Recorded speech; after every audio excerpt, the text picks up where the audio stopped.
S sprejetjem nove sistematizacije dela si v občinski upravi obetajo še večjo delovno vnemo in učinkovitost.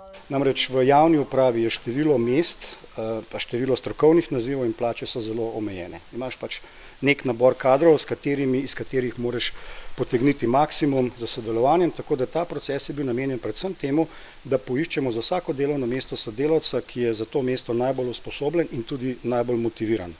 To se mi zdi ključno, ker oba dva pogoja morata biti izpolnjena, da nekdo dobro dela.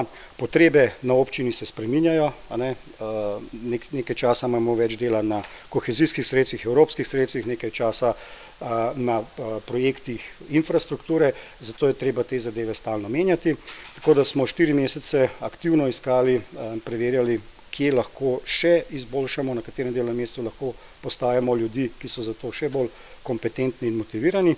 In tisto, kar se meni zdi ključno, ker je tudi pri vodenju upravljanja eden glavnih motivov za take spremembe, je, da s tem ljudi razvijamo, jim dajemo nova znanja in tudi osebno rast. In jih s tem tudi razvijamo za vedno težje naloge, ne nazadnje pa tudi za vodje.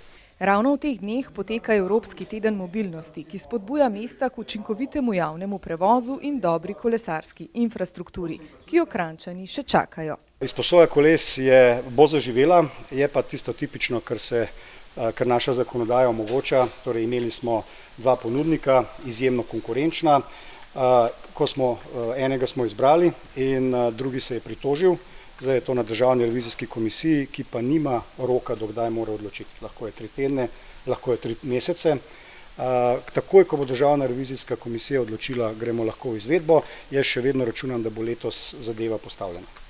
Mogoče bomo samo postavili pa garažirali kolesa, ampak dejstvo je, da je pač postopek tak, vsak ima pravico do pritožbe, na pritožbo se odgovori in potem Državna revizijska komisija odloči, ali je upravičena ali ne.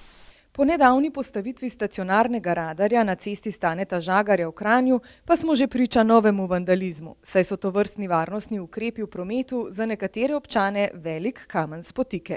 Dnevno dobivamo pritožbe Kranjčank in Kranjčanov, da na določenih področjih ljudje vozijo prehitro. Sploh v naseljih, v okolici šol in seveda včasih celo pretiravajo, da vozijo ljudje po 120.